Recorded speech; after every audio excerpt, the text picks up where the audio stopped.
நானே விகடன் சேனல் நேயர்களுக்கு அன்பார்ந்த வணக்கங்கள். நம்ம இப்போ நம்மளுக்குன்னு ஒரு போர்ட்ஃபோலியோ கிரியேட் பண்ணிக்கிட்டு இருப்போம். அதில் வந்து நம்ம என்னென்ன அசெட் கிளாஸஸ் எல்லாம் சேர்க்கலாம் அப்படின்னு வரிசையாக பார்த்துட்டு வரோம். பர்சனல் ஃபைனான்ஸை பொறுத்த அளவில் டெட் ரிலேட்டட், ஈக்விட்டி ரிலேட்டட் அப்படின்னு 2 டைப்ஸ் ஆஃப் அசெட் கிளாஸஸ் இருக்குது. இது வரைக்கும் dead ரிலேட்டடில் bank எஃப்டிஸ், post office schemes, அதுக்கப்புறம் சிட் ஃபண்ட் இதெல்லாம் பார்த்து முடிச்சிட்டோம். அடுத்தாப்பில் வர்றது வந்து பாண்ட்ஸ், அதாவது பத்திரங்கள்.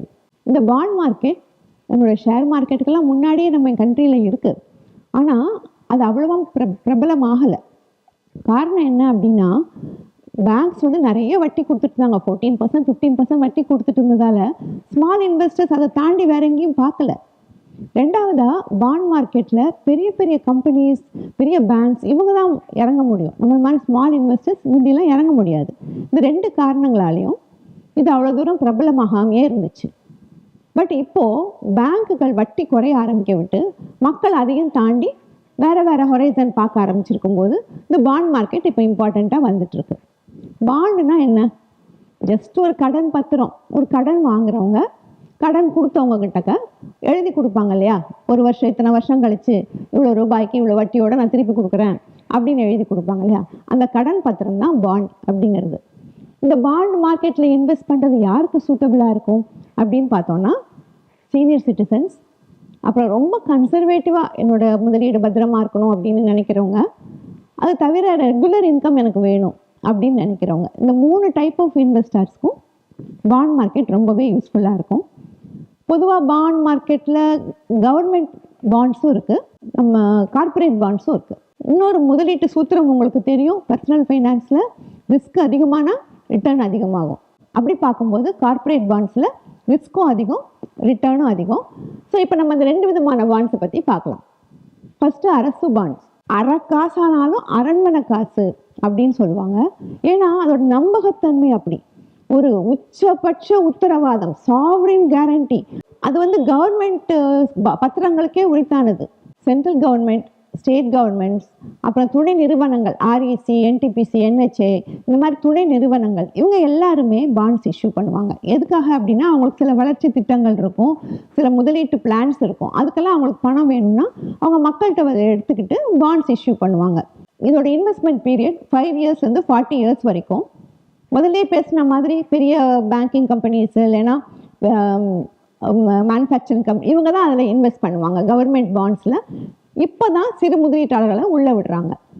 இப்போ நம்மள மாதிரி ஸ்மால் இன்வெஸ்டர்ஸ்க்கு 3 டைப் ஆஃப் பாண்ட்ஸ் அவைலபிளாக இருக்குது. இப்போ மெயினாக நடப்பில் இருக்கிறது ஆர்பிஐ வெளியிடுற ஃப்ளோட்டிங் ரேட் பாண்ட்ஸ். ஸோ இந்த ஃப்ளோட்டிங் ரேட் பாண்ட்ஸ் வந்து பொதுவாக 7 இயர்ஸ்க்கு வெளியிடுறாங்க. அந்த பேர் பார்த்தாலே உங்களுக்கு தெரியும், அதோட இன்ட்ரெஸ்ட் ரேட் வந்து ஃப்ளோட்டிங்காக இருக்கும். இதோட இன்ட்ரெஸ்ட் ரேட்டை வந்து அவங்க வந்து என்எஸ்சியோட மார்க் பண்ணியிருக்காங்க. ஸோ என்எஸ்சியோட அதிகமாக 0.35% இந்த பாண்ட்ஸில் நம்மளுக்கு கிடைக்கும். பட் என்எஸ்சி இன்ட்ரெஸ்ட் வந்து எவ்ரி 6 months மாற்றம் அடையும் நமக்கு தெரியும்.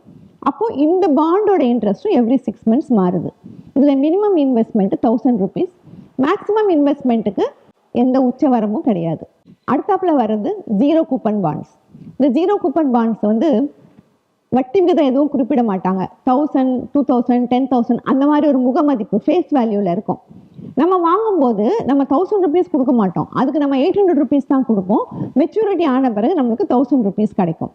இதில் ஒரு விஷயம் நம்ம கவனிக்க வேண்டியது என்னென்னா, இடையில நம்மளுக்கு வட்டி வருமானம் வராது, கடைசியில் தான் மொத்தமாக கொடுப்பாங்க.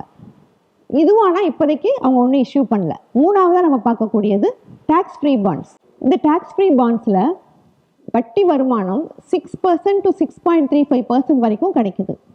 இப்போ நம்ம பேங்க்கில் போட்டோம்னு வச்சுக்கோங்க, ஒரு 5.76 கிடைக்கிறதே அதிகம். அப்படி கிடைக்கிறதுலையும் 2% அளவுக்கு நம்மளுக்கு டேக்ஸாகவே போயிடுது. ஸோ 4% தான் நம்மளுக்கு கிடைக்குது. பட் இங்கே டேக்ஸ் ஃப்ரீ பாண்டில் நம்மளுக்கு 6.35 அளவுக்கு கிடைக்குது அப்படின்னா தட்ஸ் சம்திங் கிரேட். அது மாத்திரம் இல்லாமல், ஆனால் இந்த டைப் ஆஃப் பாண்ட்ஸை கவர்மெண்ட் இப்போதைக்கு வெளியிடலை. 2016 அவங்க அதை ஸ்டாப் பண்ணிட்டாங்க. ஆனால் செகண்டரி மார்க்கெட்டில் இந்த பாண்ட்ஸ் எல்லாம் நம்மளுக்கு கிடைக்குது. கொஞ்சம் அதிக விலை கொடுத்து டேக்ஸ் ஃப்ரீ பாண்ட்ஸ் வேணால் நம்ம வாங்கிக்கலாம். இந்த மாதிரி மத்திய அரசோட பாண்டு 5 இயர்ஸ்லேருந்து 40 இயர்ஸ் வரைக்கும் மெச்சூரிட்டி பீரியட்னு பார்த்தோம். அதனால் உங்களுக்கு வந்து நீங்கள் சடனாக ப்ரீ க்ளோஸ் பண்ணணும்னா பண்ண முடியாது, செகண்டரி மார்க்கெட்டில் தான் விற்றாக முடியும். இந்த மாதிரி ஒரு கன்ஸ்ட்ரெயின்ட் இருந்தால் கூட இது வந்து ரொம்ப அதோட பாதுகாப்பு, அதோட வட்டி விகிதம் இதெல்லாம் நல்லா இருக்கிறதுனால ரொம்பவே அட்ராக்டிவாக இருக்குது. நம்ம வந்து கண்டிப்பாக நம்மளோட போர்ட்ஃபோலியோவில் இதையும் சேர்க்கறத பற்றி யோசிக்கலாம். ஸ்டேட் கவர்மெண்ட் பாண்ட்ஸ் அப்படின்னு பார்த்தாக்கா தமிழ்நாடு பவர் ஃபைனான்ஸ் கார்பரேஷன் வெளியிடுற பாண்ட்ஸ் ரொம்ப அட்ராக்டிவாக இருக்குது. அதுலேயும் வந்து 1 இயர் 3 இயர் 5 இயர்ஸ் 10 இயர்ஸ் நிறைய பக்கெட்ஸ் இருக்குது. அதுக்கு தகுந்த மாதிரி வட்டி விதமும் மாறுபடும். அதே மாதிரி இன்ட்ரெஸ்ட்டும் குவார்ட்டர்லி, ஹாஃப் இயர்லி, இயர்லி, கடைசியில் அப்படின்னு விதவிதமாக இருக்குது. அண்ட் இன்ட்ரெஸ்ட் தவறாமல் அக்கௌண்ட்டுக்கு வந்துடுது. இது வந்து ஒரு கவர்மெண்ட் கேரண்டீடு கம்பெனி. ஆனால் நம்மளுடைய இன்வெஸ்ட்மெண்ட்டுக்கு கவர்மெண்ட் கேரண்டி எதுவும் கிடையாது. ஒரு 50,000 rupees மினிமம் அதை தான் நம்ம இன்வெஸ்ட் பண்ணணும். மேக்ஸிமம் உங்களுக்கு எவ்வளோ வேணால் பண்ணிக்கலாம். 50,000 rupees மினிமம் பண்ணணும். உங்களுக்கு டிடிஎஸ் பிடிக்க வேண்டாம் அப்படின்னு சொன்னாக்கா 15G 15H ஃபார்ம் கொடுத்தா போதும். டிடிஎஸ் பிடிக்க மாட்டாங்க. எதனால் நம்ம அந்த கம்பெனி சேஃப்னு நினைக்கிறோம் அப்படின்னா, இவங்க லோன் கொடுக்குறதெல்லாம் தமிழ்நாடு எலக்ட்ரிசிட்டி போர்டு ப்ராஜெக்ட்ஸுக்கு மாத்திரம்தான் கொடுக்குறாங்க. ஆல்மோஸ்ட் 90% தமிழ்நாடு எலக்ட்ரிசிட்டி போர்டு ப்ராஜெக்ட்ஸுக்கு லோன் கொடுக்குறாங்க. அதனால இவங்க கம்பெனி ரொம்ப சேஃபாக இருக்குது. அது மாத்திரம் இல்லாமல் RBI நிறைய ரூல்ஸ் வச்சுருப்பாங்க. அந்த ரூல்ஸ் எல்லாம் க்ளீனாக ஃபாலோ பண்ணுறாங்க. பட் இதில் வந்து நம்ம ப்ரீமெச்சூர் க்ளோஷர் பண்ணோன்னா அது வந்து வட்டி விகிதம் நிறைய பெனால்ட்டி 2 to 3% அளவுக்கு நம்மளுக்கு பெனால்ட்டி வரும். அதனால் நம்ம இன்வெஸ்ட் பண்ணதோட அர்த்தமே அடிபட்டு போகுது இல்லையா? ஸோ நம்ம ப்ரீ க்ளோஸ் பண்ணுறதை கூடிய வரைக்கும் அவாய்ட் பண்ணணும். ஈவன் NRIs கூட இதில் இன்வெஸ்ட் பண்ணலாம். என்ன அப்படின்னா அதில் வரக்கூடிய ப்ராஃபிட்ஸை நீங்கள் ரீபேட்ரியேட் பண்ண முடியாது. இப்படியெல்லாம் அதில் ப்ளஸ் மைனஸ் எல்லாம் இருக்குது. முதலே சொன்ன மாதிரி இதோட சேஃப்டி, இதோட ரிட்டர்ன், இதோட கம்ஃபர்ட் இதெல்லாம் பார்த்து நம்மளோட போர்ட்ஃபோலியோவில் இதை ஒரு அசெட் கிளாஸாக நம்ம சேர்த்துக்க முடியும். அடுத்தாப்பில் வருது கார்ப்பரேட் பாண்ட்ஸ்.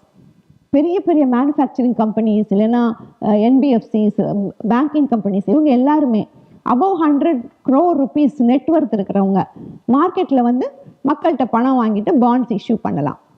அப்படி இஷ்யூ பண்ணணும்னா முதல்ல அவங்க ரேட்டிங் கம்பெனிஸ்க்கு அப்ளிகேஷன் கொடுக்கணும். கிறிசில், கேர் அந்த மாதிரி ரேட்டிங் கம்பெனிஸ் இருக்கு இல்லையா, அவங்கக்கிட்ட அப்ளை பண்ணுவாங்க. அந்த ரேட்டிங் கம்பெனிஸ் என்ன பண்ணுவாங்க, இவங்களுடைய பிஸ்னஸ் ரிஸ்க்கு, ஃபினான்ஸ் ரிஸ்க்கு, இவங்களோட மேனேஜிங் கெப்பாசிட்டி, இவங்களோட ரீபேயிங் கெப்பாசிட்டி இதெல்லாம் பார்த்துட்டு அவங்களுக்கு ஒரு ரேட்டிங் கொடுப்பாங்க. AAAலேருந்து D வரைக்கும் விதவிதமான ratings, AAA, AA, single A அப்படி விதவிதமான ரேட்டிங்ஸ் D வரைக்கும் கொடுப்பாங்க. AAAனா பெஸ்ட் ரேட்டிங், Dனா ரொம்ப ரொம்ப மோசமான ஸ்கீம் அப்படிங்கிற மாதிரி ரேட்டிங். ஸோ இந்த ரேட்டிங்கை பார்த்து நம்மளுடைய இன்வெஸ்ட்மெண்ட்டை பற்றி டிசைட் பண்ணிக்கலாம். நம்ம வந்து மினிமம் சிங்கிள் ஏயாவது இருக்கிற மாதிரி ஸ்கீமாக பார்த்து நம்ம இன்வெஸ்ட் பண்ணணும். சில கம்பெனிஸில் ப்ரீ க்ளோஷர் அலோவ் பண்ணுறாங்க. ஆனால் அப்படி அனுமதித்தாலும் முந்தைய சொன்ன மாதிரி பெனால்ட்டி அதிகமாக இருக்கும். அனாவசியமாக நம்ம பணத்தை இழக்காமல் கூடிய வரைக்கும் ப்ரீ க்ளோஷர் பண்ணாமல் இருக்கிறது பெட்டர். இதில் இன்வெஸ்ட் பண்ணும்போது நம்ம பார்க்க வேண்டிய விஷயங்கள் என்ன அப்படின்னு பார்த்தா, முதல்ல இதில் போடுற பணத்துக்கு நம்மளுக்கு சேஃப்டி கிடையாது. இப்போ நீங்கள் பேங்க்கில் இன்வெஸ்ட் பண்ணிங்கன்னா அட்லீஸ்ட் 5 lakhs வரைக்கும் உங்களுக்கு கிரெடிட் கேரண்டி இருக்குது. பேங்க் ஏதோ பை சான்ஸ் சரியாக ஒழுங்காக ஃபங்க்ஷன் ஆகலைன்னா கூட நம்மளுக்கு கவர்மெண்ட் DICGC 5 lakhs வரைக்கும் நம்மளுக்கு இன்சூரன்ஸ் கொடுக்குறாங்க. பட் இந்த கார்ப்பரேட் பாண்ட்ஸ்க்கெலாம் எந்த விதமான கேரண்டியும் கிடையாது. பொதுவாக என்ன சொல்லுவாங்கன்னா, ரிட்டர்ன் ஆன் கேபிட்டலை விட ரிட்டர்ன் ஆஃப் கேபிட்டல் இம்பார்ட்டண்ட் அப்படிம்பாங்க. அதாவது நம்ம போட்ட முதல் நம்ம கைக்கு திரும்பி வரணும் அப்படிங்கிறது ரொம்ப இம்பார்ட்டண்ட். அதனால் நல்ல கம்பெனியில் மாத்திரம்தான் நம்ம முதலீடு பண்ணணும். சரி, நல்ல கம்பெனி எப்படி தெரிஞ்சுக்கிறது அப்படின்னா, இந்த ரேட்டிங் கம்பெனிஸ் கொடுத்துருப்பாங்க இல்லையா, AAA, AA அந்த மாதிரி ரேட்டிங்கை பார்த்து தெரிஞ்சுக்கலாம். ஒரு தரம் பார்த்து தெரிஞ்சுக்கிட்டு இன்வெஸ்ட் பண்ணிவிட்டு அப்படியே விட்டுற முடியாது. அப்பப்போ நம்ம செக் பண்ணணும் நெட்டில். இவங்க வந்து சம்டைம்ஸ் IL&FS காட்சி இல்லையா, ரேட்டிங் கம்மி ஆகும், ஒரு லாஸ் வந்திருக்கலாம் அவங்க பேலன்ஸ் ஷீட்டில், ஏதோ ஒரு காரணத்தால் ரேட்டிங் கம்மியாகும். அப்போ நம்ம ரொம்ப அலர்ட் ஆகிட்டு நம்ம இன்வெஸ்ட்மெண்ட்டை வெளியே எடுத்துகிட்டு வந்துடணும்.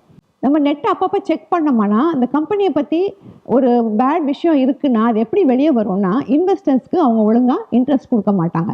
அதை பற்றி இன்வெஸ்டர்ஸ் இம்மீடியட்டாக வெளியே உள்ள ஃபாரம்ஸில் கம்ப்ளைண்ட் பண்ண ஆரம்பிச்சிருவாங்க. நம்ம அதை பார்த்தோன்னே தெரிஞ்சிடும், ஓ அந்த கம்பெனியில் ஏதோ சிக்கல் இருக்குது, ஒழுங்காக இன்ட்ரெஸ்ட் கொடுக்க மாட்டேங்கிறாங்க அப்படிங்கிற நியூஸ் நம்மளுக்கு வந்த உடனே நம்ம அலர்ட் ஆகிட்டு வெளியே வந்துடணும். ஸோ நம்மளுடைய கேபிட்டல் ரொம்ப முக்கியம். ரெண்டாவது நம்ம பார்க்க வேண்டியது ரேட் ஆஃப் இன்ட்ரெஸ்ட். பொதுவாக வந்து ஒரு 8% 9% சந்தையில் மார்க்கெட்டில் கொடுக்குறாங்க அப்படின்னா, ஏதாவது ஒரு கம்பெனி திடீர்னு நான் 13% கொடுக்குறேன் அப்படின்னு சொன்னாங்கன்னா கண்டிப்பாக நம்ம அதை அவாய்ட் பண்ணணும். பேங்கை விட 2% 3% கண்டிப்பாக நம்மளுக்கு இங்கே அதிகமாக கிடைக்கும். ஏன்னா சீனியர் சிட்டிசனுக்கு 0.25% கொடுப்பாங்க. நம்ம ஆன்லைனில் அப்ளை பண்ணோம்னா அதுக்கு 0.25% அதிகம் கொடுப்பாங்க.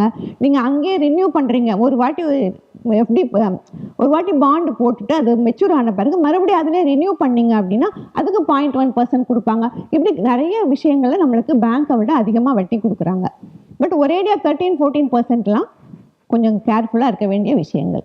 மூணாவதாக நம்ம பார்க்க வேண்டியது, முதல்ல சொன்ன மாதிரி எத்தனை வருஷம் நம்மளால் அந்த பணத்தை ஸ்பேர் பண்ண முடியும்.